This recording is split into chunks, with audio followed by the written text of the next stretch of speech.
মাতিব লাগে তাত নামাতে অসমত যে হাজাৰ হাজাৰ গৰু কুৰবানী হৈ আছে মাতিব ক'ত লাগে জীয়াই থকা গৰুত মাতিব লাগে নে যোনে গৰু মাৰি আছে হেতুত মাতিব লাগে কংগ্ৰেছ দলক মই চ্যালেঞ্জ কৰিব পাৰো যে কুৰবানীৰ ওপৰত তেওঁলোকৰ মাত মাতাৰ সাহস নাই বিজেপিৰ সাহস আছে যে ৰাইজক অনুৰোধ কৰিব যে ৰাইজ অহাবাৰ গৰুৰ কুৰবানী নকৰিব ছাগলীৰ কুৰবানী কৰক কংগ্ৰেছে পাৰিব নেকি কংগ্ৰেছে 7 জনম ল'ব লাগিব এইটো কথা ক'বৰ কাৰণে কংগ্ৰেছেটো নোৱাৰে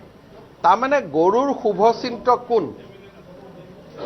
আইএছৰ লক্ষ্য হ'ল যে গৰুখুটি প্ৰকল্পটো যাতে বন্ধ হয়